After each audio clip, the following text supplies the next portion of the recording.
반갑습니다. 성도 여러분, 한가람 아침 묵상에 오신 여러분들 환영합니다.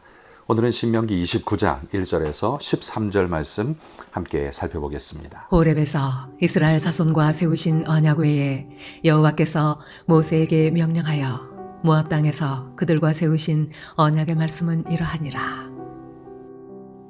모세가 온 이스라엘을 소집하고 그들에게 이르되 여호와께서 애굽 땅에서 너희의 목전에 바로와 그의 모든 신하와 그의 온 땅에 행하신 모든 일을 너희가 보았나니 곧 그 큰 시험과 이적과 큰 기사를 내 눈으로 보았느니라.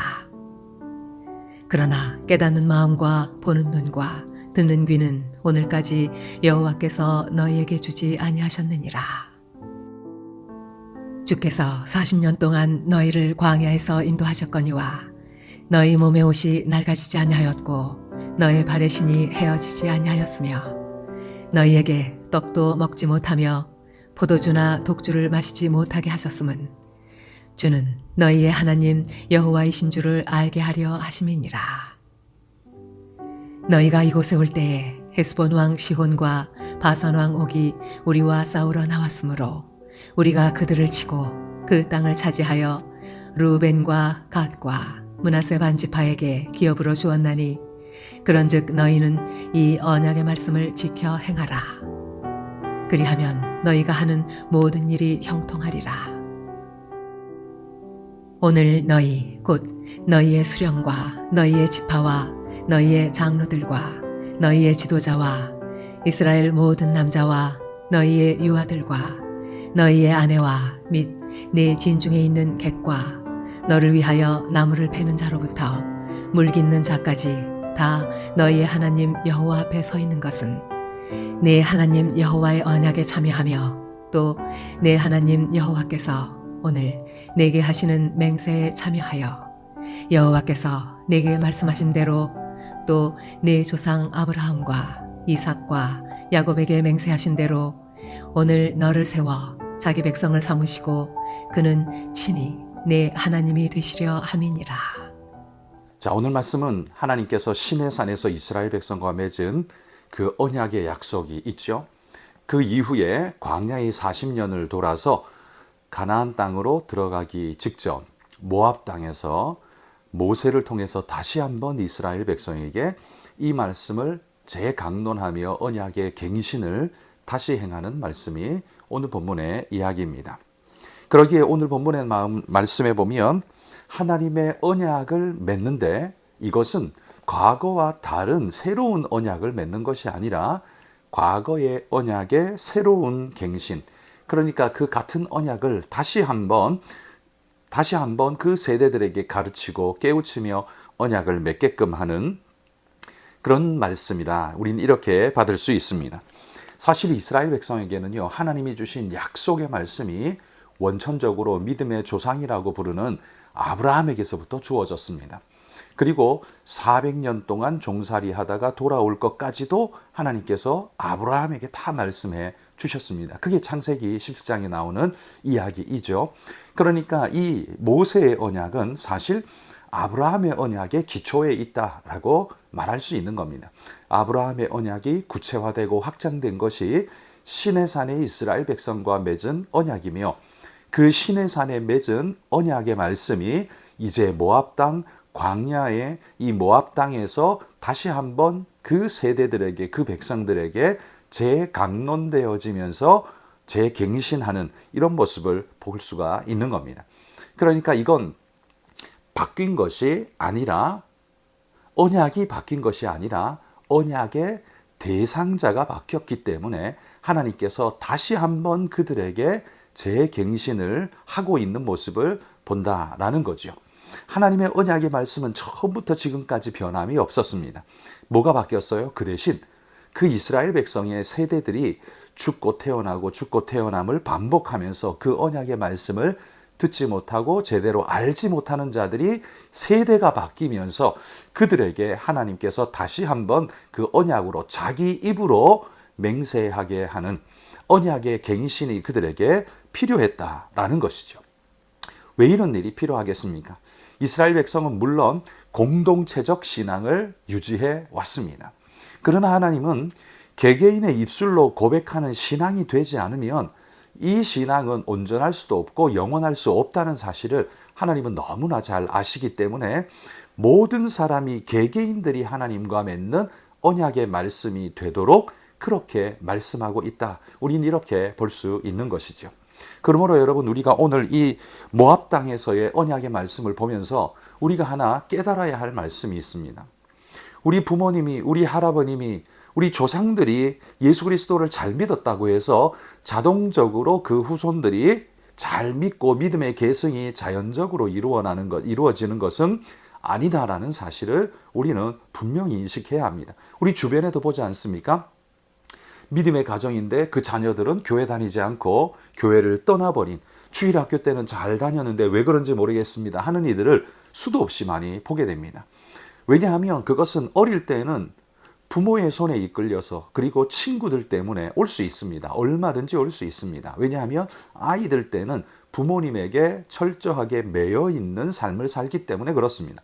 그러나 아이들이 자라면서 성인이 되면서 점점 자기 세계가 넓어지고 부모의 세계에서부터 독립하게 될 때, 그때는 이제 뭐가 필요합니까? 자기 입술로 고백하는 신앙이 절대적으로 필요하다는 겁니다.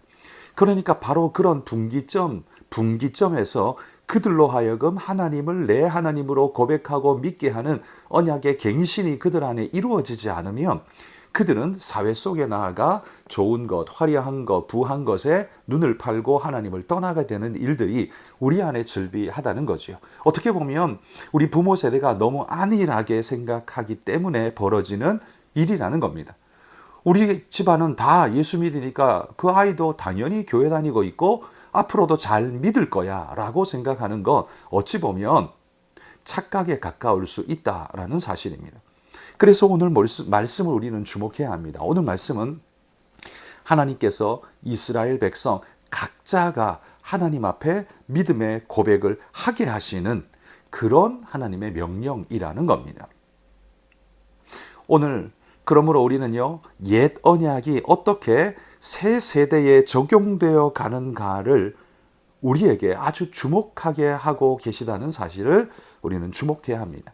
그러니까 오늘 본문은 믿음의 계승이 얼마나 중요한가, 바로 그 사역을 주님이 지금 모세를 통해 하고 계시다라는 사실, 바로 이걸 강조하는 겁니다.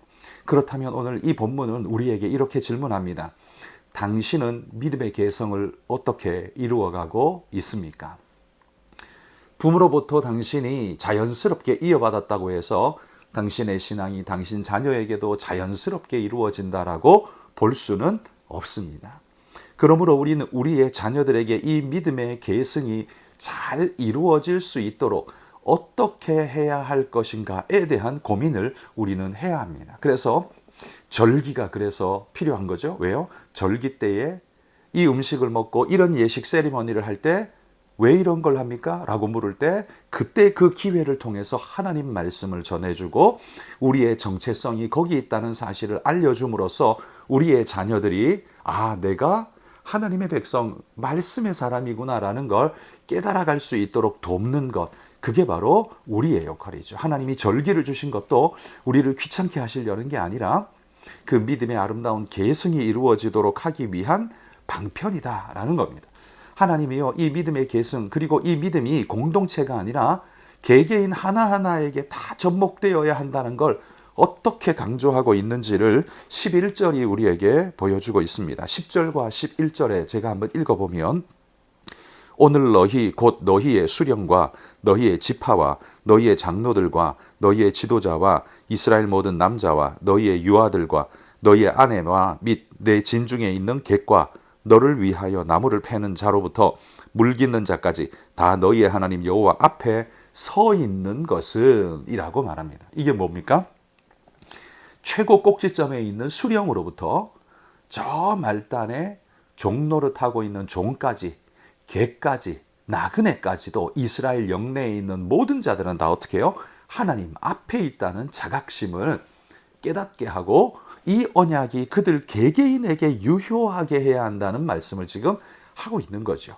그래서 이 언약의 갱신은 우리 개개인들이 누가 대신해 주는 게 아니라 부모의 신앙 고백이 자녀의 고백일 수 없는 것처럼 그래서 모두가 개개인이 신앙 고백을 해야 하고 세례를 받아야 하는 것처럼 여러분 우리 자녀들에게도 바로 신앙의 계승은 개개인에게 이루어진다는 사실을 우리가 잊지 말아야 한다는 거죠. 그러므로 성도 여러분, 어릴 때 우리 자녀들이 내 말 잘 듣고 교회 잘 나오고 교회를 재밌어 한다는 걸로 그들이 신앙생활을 앞으로도 잘할 거라는 보장이 된다고 생각할 수는 없습니다.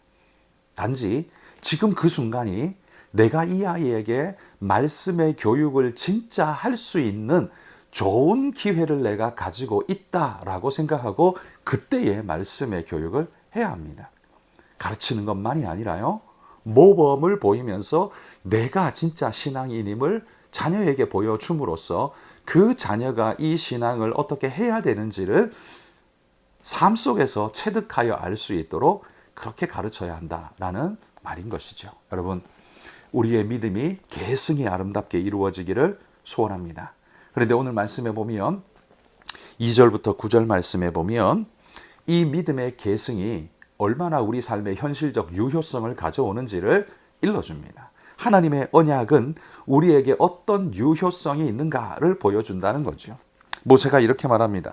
너희가 광야에서 40년 동안 방황했지만 너희의 옷이 너희의 신발이 헤어지지 아니하였고 또한 너희를 대적하러 오던 그 헤스본 왕과 바산 왕이 오히려 어떻게 됐습니까? 이스라엘 앞에 무릎을 꿇고 그 땅을 다 이스라엘에게 빼앗기게 되죠. 이스라엘은 비록 광야 생활을 돌아 하나님의 언약을 향해 나아가는 백성들이었지만 그 대적자들은 오히려 그들을 대적할 때, 이스라엘을 대적할 때 그 땅을 빼앗기고 모든 것이 파산되어지는 존재가 되는 걸 봅니다. 이게 뭘 말합니까? 언약의 말씀을 붙들고 믿음으로 하나님 믿고 따라가는 자에게는 그 어떤 대적도 능히 이기게 하시는 하나님의 축복이 있다는 거죠. 40년 광야 생활에서 옷이 헤어지지 않고 신발이 헤어지지 않는 것, 기적 같은 일 아닙니까?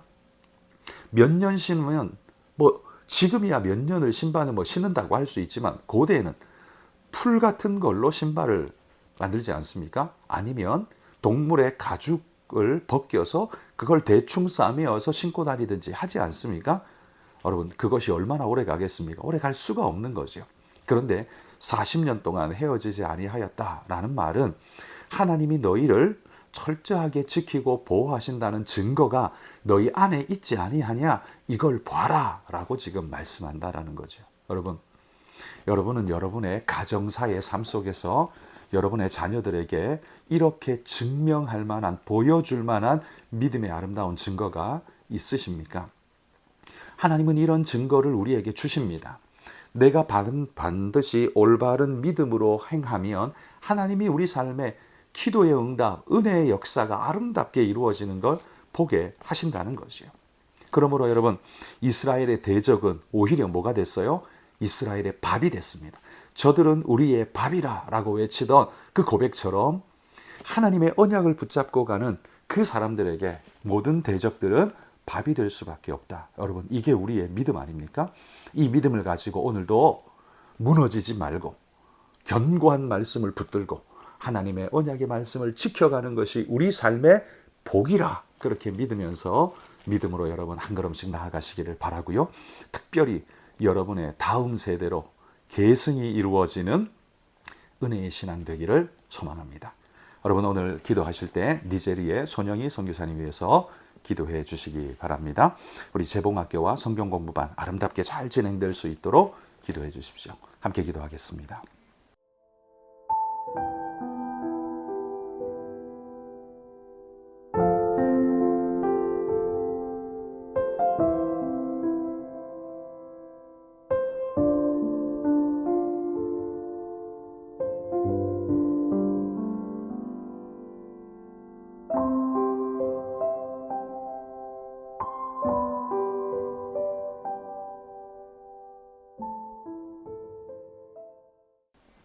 하나님 감사합니다. 오늘도 주님의 귀한 은혜의 말씀을 따라 믿음으로 나아가고자 하는 우리 성도들, 하나님 주님의 말씀 앞에 매 주일마다 나와 새롭게 언약을 갱신하며 믿음의 결단을 다지며 나아갑니다.